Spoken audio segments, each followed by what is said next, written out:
আসছেন, ওই নেতা আছে, ওই নেতা আছে,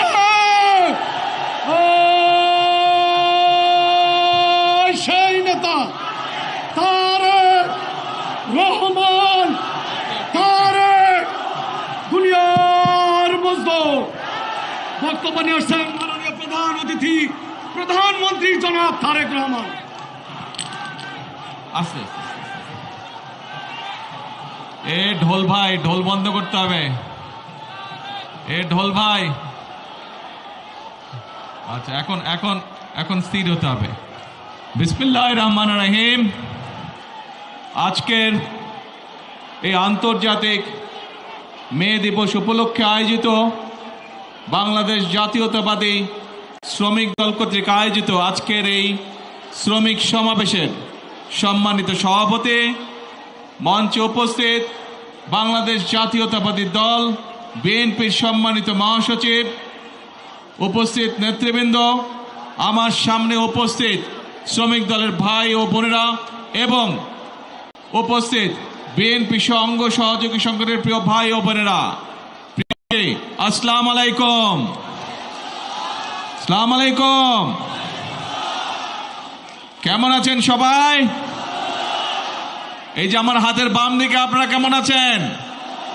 আলহামদুলিল্লাহ। হাতের ডানে আলহামদুলিল্লাহ, আর সামনে যারা আছেন আলহামদুলিল্লাহ। প্রিয় ভাই বোনেরা, আজ আন্তর্জাতিক শ্রমিক দিবস।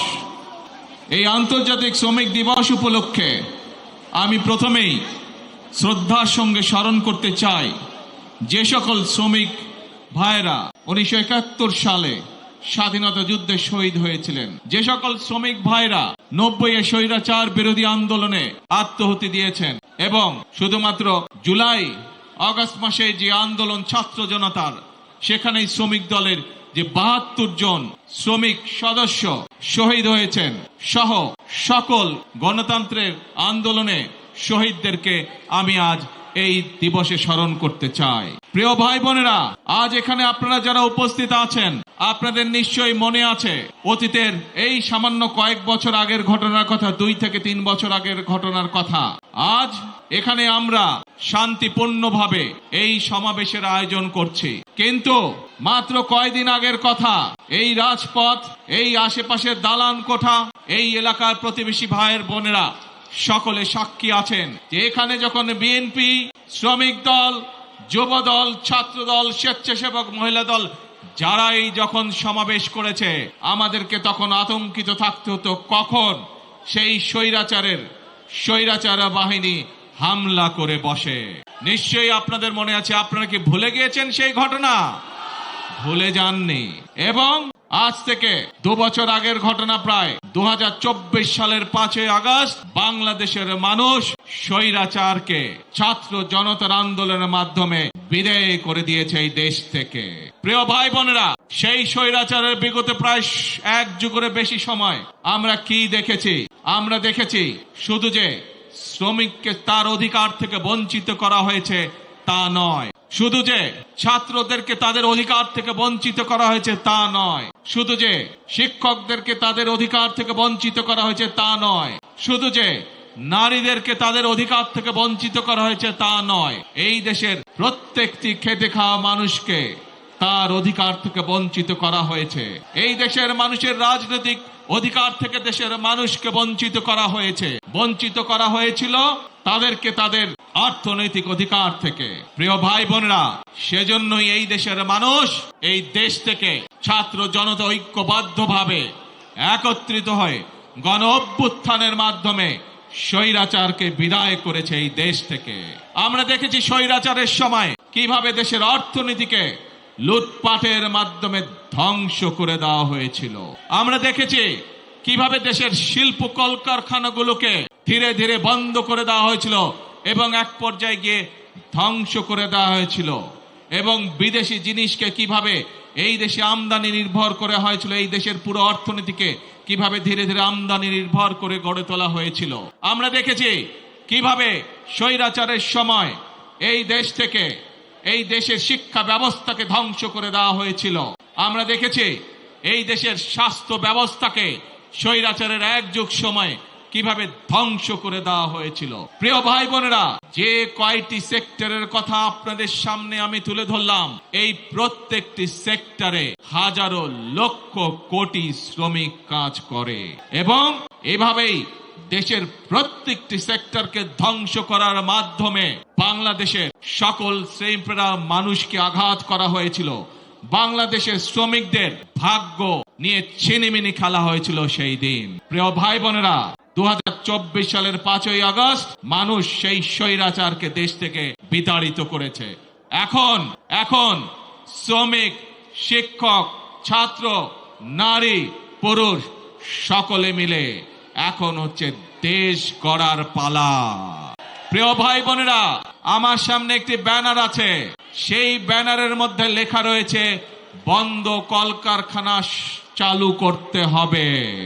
প্রিয় ভাই বোনেরা, বর্তমান সরকার বিএনপি সরকার, জনগণের ভোটে নির্বাচিত সরকার এবং সেই জন্যই সরকার গঠিত হওয়ার পরে সাথে সাথেই আমি সংশ্লিষ্ট ব্যক্তিবর্গকে সাথে নিয়ে বসেছি এবং নির্দেশনা দিয়েছি এবং আপনারা জানলে খুশি হবেন, এই সপ্তাহে গত 1 মাস আগে আমি নির্দেশনা দিয়েছি যে কিভাবে আমরা কত দ্রুত আমরা বন্ধ কলকারখানা কোনটি চালু করতে পারবো, যাতে আবার সেই সকল শ্রমিক যারা কর্মসংস্থান হারিয়ে বেকার হয়ে গিয়েছিল সেই সকল শ্রমিকের কর্মের ব্যবস্থা আমরা করতে পারি।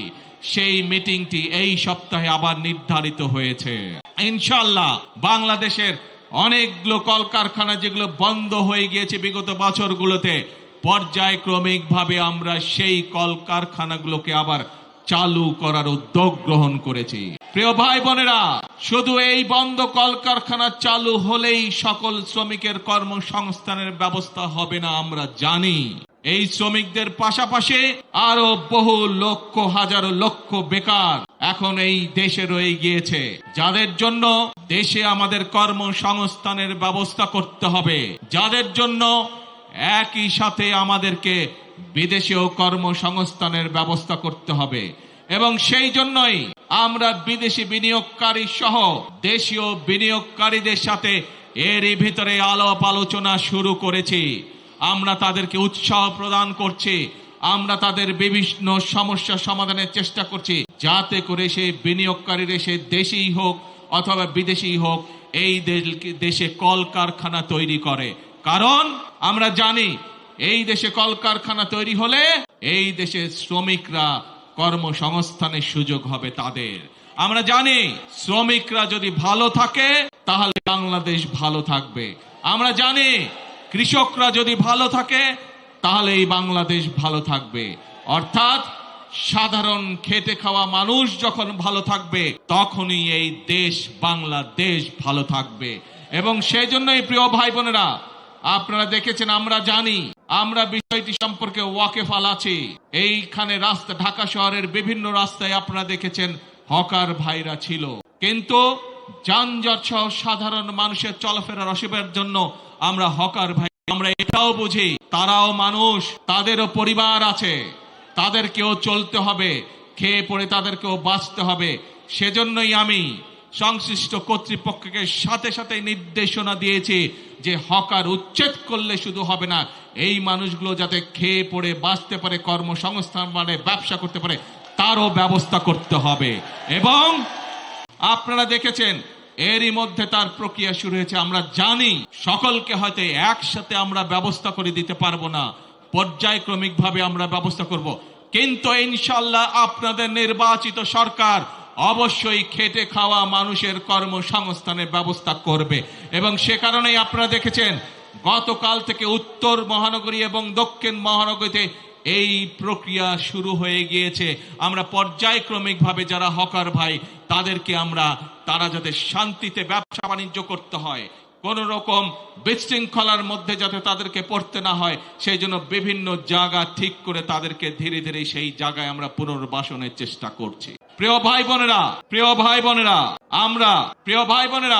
আমরা নির্বাচনের 12 তারিখে নির্বাচনের আগে আমরা বলেছিলাম এই দেশকে পাই, এবং শুধুমাত্র নির্বাচনের আগে নয়, আপনাদের নিশ্চয়ই কম বেশি সকলের মনে আছে আমরা আজ থেকে প্রায় 2.5 বছর 3 বছর আগে বাংলাদেশের প্রত্যেকটি সেক্টরকে কিভাবে রাষ্ট্র পুনর্মেরামত করা যায়, কিভাবে সংস্কার করা যায়, তার প্রত্যেকটি 31 দফা আমরা জনগণের সামনে, দেশের মানুষের সামনে উপস্থাপন করেছিলাম। মনে আছে আপনাদের? মনে আছে। সেখানে আমরা কৃষকদের কথা বলেছি, সেখানে আমরা শ্রমিক ভাইদের কথা বলেছি, সেখানে আমরা ছাত্রদের কথা বলেছি, সেখানে আমরা নারীদের কথা বলেছি। আমরা প্রত্যেকটি শ্রেণী পেশা মানুষের কথা সেদিন আমরা সেখানে বলেছি। কারণ একটু আগেই যেই কথাটি আমি বলেছি যে এই দেশের শ্রমিক ভাইরা বাঁচলে এই দেশের মানুষ ভালো থাকবে, এই দেশের শ্রমিকরা বাঁচলে, কৃষকরা বাঁচলে এই দেশের মানুষ ভালো থাকবে। সেজন্যই আমরা কৃষক ভাই সহ, শ্রমিক ভাই সহ, ছাত্র জনতা প্রত্যেকটি মানুষের জন্য এই সরকার কি করতে চায় তার পূর্ণ বিবরণ আমরা আমাদের 31 দফার মধ্যে তুলে ধরেছি। এবং প্রিয় ভাই বোনেরা, আমরা সেজন্য নির্বাচনের আগে বলেছিলাম যে আমরা শ্রেণী পেশা যাদেরকে যেই প্রতিশ্রুতি আমরা দিয়েছি সেই প্রতিশ্রুতি অনুযায়ী আমরা সরকার গঠনে সক্ষম হলে কাজ শুরু করব। এবং আপনারা দেখেছেন আমরা দ্রুততার সাথে সরকার গঠন করার সাথে সাথে আমরা আমাদের প্রতিশ্রুতির কাজগুলা শুরু করেছি। প্রিয় ভাই বোনেরা, নারীদের জন্য যে ফ্যামিলি কার্ডের কথা আমরা বলেছি, এই ফ্যামিলি কার্ড আমার শ্রমিক ভাইয়ের যে স্ত্রীরা আছেন তারা পাবেন। এই ফ্যামিলি কার্ড আমাদের কৃষক ভাইদের যে স্ত্রীরা আছেন তারা পাবেন।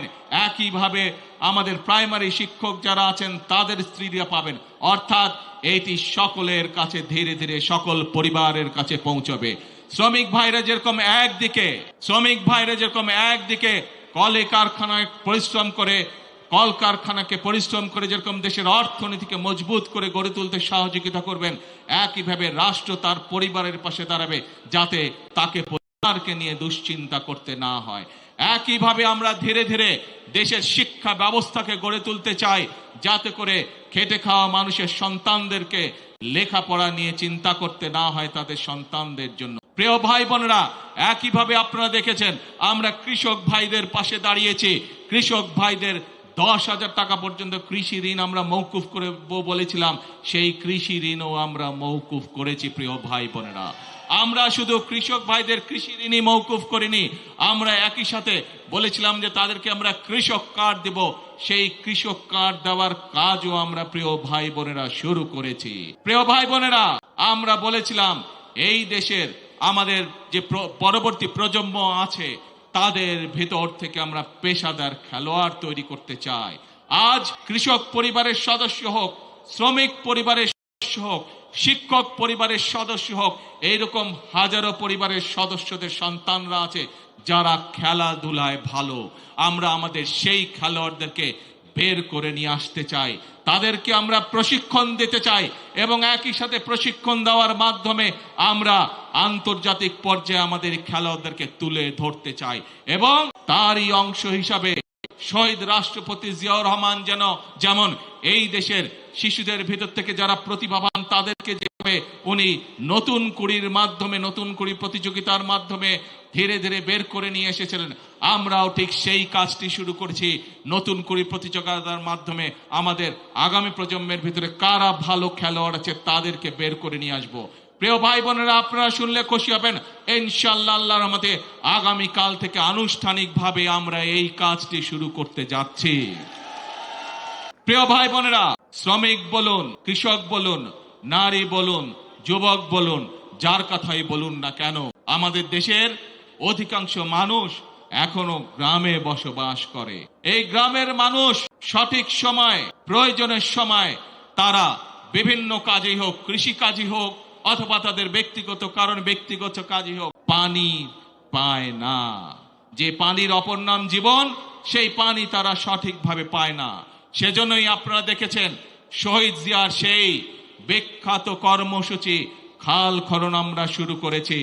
যেই খাল খননের মাধ্যমে কৃষক ভাইদেরকে যেমন পানির সুবিধা, সেচ সুবিধা পৌঁছে দেব আমরা, ঠিক একইভাবে গ্রামের মানুষ যাতে সহজেই পানির চাহিদা পূরণ করতে পারে সেটি অন্যতম কারণ এই খাল খনন। এর মাধ্যমে কৃষক ভাইরা যেমন সুবিধা, একইভাবে গ্রামের খেটে খাওয়া সাধারণ মানুষও সেইভাবে একইভাবে সুবিধা পাবে। উপস্থিত প্রিয় ভাই বোনেরা, আজ আমাদেরকে একটি সময় এসেছে যখন আমাদেরকে ঐক্যবদ্ধ হতে হবে। আজ যে কথাগুলো আপনাদের সামনে আমি তুলে ধরলাম, এই মোতাবেক যদি আমরা ধীরে ধীরে দেশকে এগিয়ে নিতে পারি, যদি আমরা এগিয়ে নিতে পারি, তাহলেই আমাদের পক্ষে সম্ভব কৃষক, শ্রমিক, ছাত্র, জনতা সকলের ভাগ্য পরিবর্তন। এবং এই মানুষগুলোর ভাগ্য পরিবর্তন হলেই দেশের ভাগ্যের পরিবর্তন একমাত্র সম্ভব। প্রিয় ভাই বোনেরা, বাংলাদেশের মানুষ 12 তারিখ থেকে আবারও সেই হারিয়ে যাওয়া গণতান্ত্রিক যাত্রা শুরু করেছে।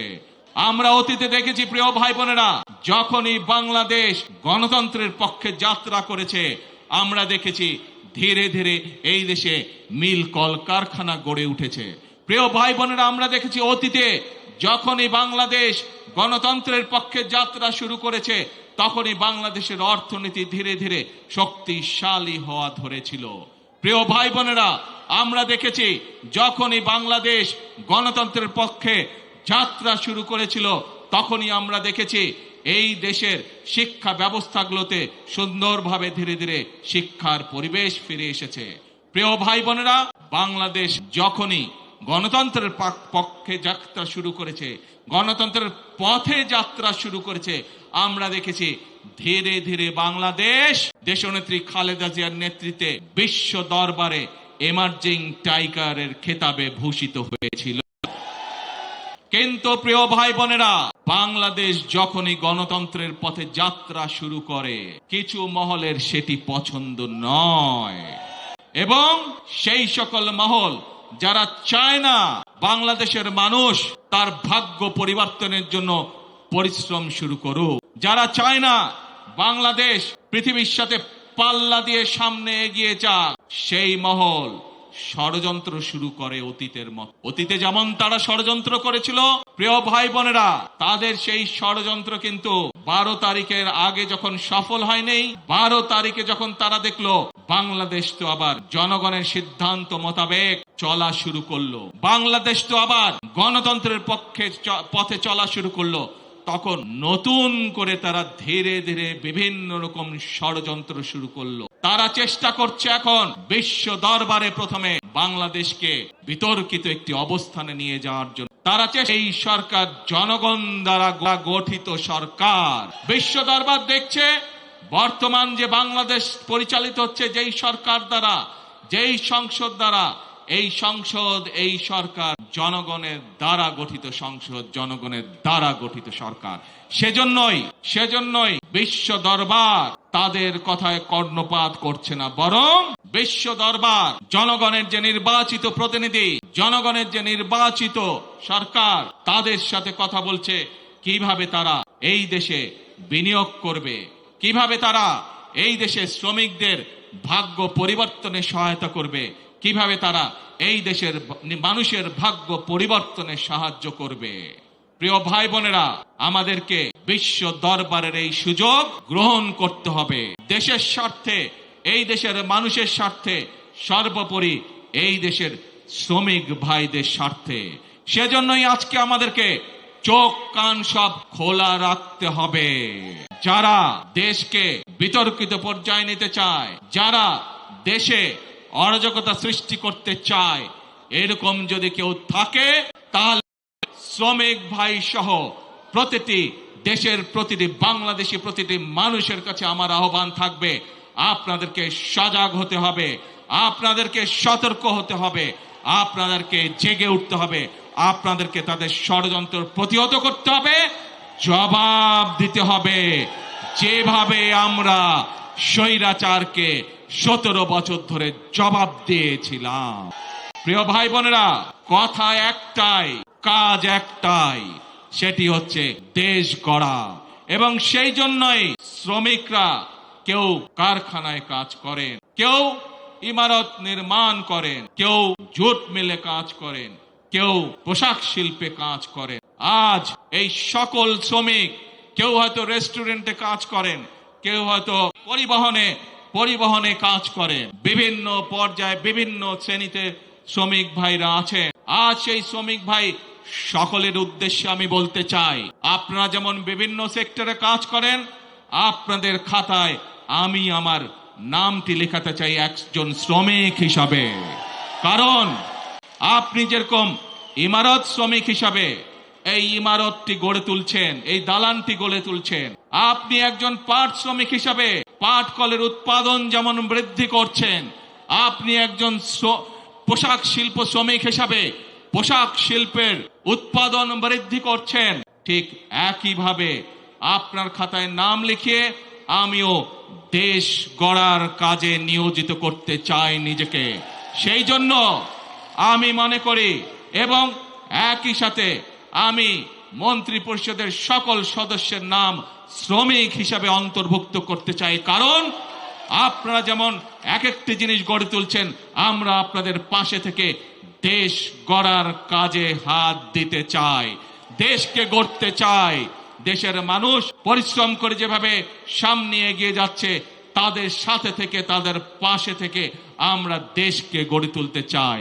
এজন্যই প্রিয় ভাই বোনেরা, আমাদের নির্বাচনের সময় স্লোগান ছিল করব কাজ সবার আগে। এইটি হচ্ছে আমাদের স্লোগান, এইটি হচ্ছে আমাদের বর্তমান স্লোগান, এইটি হচ্ছে আমাদের ভবিষ্যৎ স্লোগান। যেই স্লোগানের বলে বলিয়ান হয়ে ইনশাআল্লাহ আমরা এই প্রিয় মাতৃভূমিকে আমাদের প্রত্যাশিত বাংলাদেশ হিসেবে গড়ে তুলতে পারবো। প্রিয় ভাই বোনেরা, আজকের এই মহান আন্তর্জাতিক শ্রমিক দিবসে আসুন আসুন আমরা আজকে প্রত্যেকে এখানে প্রতিজ্ঞা গ্রহণ করি। আমরা আজকে এখানে প্রত্যেকে শপথ গ্রহণ করি যে যেই বাংলাদেশের প্রত্যাশা প্রত্যেকটি নারী পুরুষ প্রত্যেকটি মানুষের মনে রয়েছে, সেই প্রত্যাশিত বাংলাদেশ গড়ে তোলার জন্য আসুন আমরা প্রত্যেকে এক একজন শ্রমিক হিসাবে, দেশ গড়ার শ্রমিক হিসাবে আমরা নিজেদেরকে প্রস্তুত করব। আমরা প্রত্যেকে এক একজন দেশ গড়ার শ্রমিক হিসাবে আমাদের জীবনের বাকি দিনগুলোকে আমরা অতিবাহিত করব। কে ভাইরা, আমরা কি এই প্রতিজ্ঞা গ্রহণ করতে পারি? আমার সাথে আছেন আপনারা দেশ গড়ায়? দেশ গড়ার শ্রমিক হিসাবে কি আপনারা নাম লেখাতে রাজি আছেন? আলহামদুলিল্লাহ। প্রিয় ভাই বোনেরা, মনে রাখতে হবে শহীদ রাষ্ট্রপতি জিয়াউর রহমানের সেই একটি কথা, প্রথম বাংলাদেশ আমার, শেষ বাংলাদেশ। জীবন বাংলাদেশ আমার, মরণ বাংলাদেশ। আসুন এই বাংলাদেশই আমাদের প্রথম ঠিকানা, এই বাংলাদেশই আমাদের শেষ ঠিকানা। এটিই হোক আমাদের প্রথম এবং শেষ ঠিকানা। আজ আবারও দেশ গড়ার প্রত্যয় ব্যক্ত করে, দেশ গড়ার শপথ ব্যক্ত করে আমি আমার বক্তব্য শেষ করছি। বক্তব্য শেষ করার আগে আমি কতগুলো মানুষকে যদি শ্রদ্ধা না জানাই, ধন্যবাদ না জানাই, সেটি হবে অন্যায়। প্রিয় ভাই বোনেরা, আমার বক্তব্যের মধ্যেই আমি বলেছি এই রাজপথ এবং এই বিল্ডিং এ বসবাসকারী যে সকল প্রতিবেশী আছেন, বিগত স্বৈরাচার বিরোধী এক যুগেরও বেশি সময় যে আন্দোলন সংগঠিত হয়েছে, বিভিন্ন সময় আমরা এই রাস্তার উপরে চেষ্টা করেছি আমাদের কথাগুলো জনগণের সামনে তুলে ধরতে, এবং আমরা সেই সময় দেখেছি কিভাবে সেই স্বৈরাচারী বাহিনী আমাদের নেতাকর্মীদের উপরে অত্যাচার করেছে, নির্যাতন করেছে, গুলিগালাজ করেছে, কিভাবে আমাদের এই অফিস, এই পল্টন অফিসে তারা কিভাবে হামলা করেছিল, কিভাবে গুলিবর্ষণ করেছিল। আমাদের সেই আন্দোলনের সময় আমাদের বহু নেতাকর্মীকে এই প্রতিবেশীরা সেদিন বিভিন্নভাবে সহযোগিতা করেছেন, সাহায্য করেছেন। আমাদের এই আন্দোলনের সময় যে সকল এখানে অত্যাচার নির্যাতন হয়েছিল, তার ফলে এই মানুষগুলো অনেক কষ্ট ভোগ করেছিলেন। আমি আজ এখানে বসবাসকারী যে সকল প্রতিবেশী আছেন, আমাদের বিভিন্ন দোকানপাট থেকে শুরু করে বিভিন্ন অ্যাপার্টমেন্টের যে সকল প্রতিবেশী আছেন, তাদেরকে আমি আমাদের নেতাকর্মীদেরকে বিভিন্ন সময় সাহায্য সহযোগিতা করার জন্য আমি আন্তরিকভাবে দলের পক্ষ থেকে তাদেরকে আন্তরিকভাবে ধন্যবাদ জানাই। প্রিয় ভাই বোনেরা, আসুন শ্রমিক দিবসে আমাদের সেই হোক প্রতিজ্ঞা। কি প্রতিজ্ঞা মনে আছে? প্রথম বাংলাদেশ আমার, শেষ বাংলাদেশ, জীবন বাংলাদেশ আমার, মরণ বাংলাদেশ। আল্লাহ হাফেজ। বাংলাদেশ জিন্দাবাদ, বাংলাদেশ জাতীয়তাবাদী দল জিন্দাবাদ। তো আজকে এই পর্যন্তই, কিন্তু প্রশ্নগুলো এখানেই শেষ নয়। এই দেশ, এই রাজনীতি, এটা আমাদের সবার। আপনি, আমি, আমরা সবাই মিলে গড়ে তুলব সচেতনতার একটা মঞ্চ। আপনার ভাবনা, আপনার চিন্তা এবং আপনার মতামত আমাদের দরকার। তাই কমেন্টে লিখে জানান এই মুহূর্তে আপনি কি ভাবছেন এবং আপনি কোন দিকে তাকাচ্ছেন। রিপাবলিক অ্যান্ড পলিটিক্স কেবল খবর বা বক্তব্যের জায়গা নয়, এটা একটা ভিন্ন মতের প্ল্যাটফর্ম। এখানে প্রশ্ন করার সাহস আছে, সত্যের পেছনে ছুটে চলার স্পর্ধা আছে। চ্যানেলটি ভালো লাগলে অবশ্যই সাবস্ক্রাইব করে পাশে থাকুন, কারণ একটা ক্লিকেই হতে পারে হাজারো অন্ধকার ভেদ করে আলো খোঁজা শুরু। ফিরছি পরের পর্বে আরও খোলামেলা বিশ্লেষণ নিয়ে। সে পর্যন্ত সবাই ভালো থাকুন, সুস্থ থাকুন। আল্লাহ হাফেজ।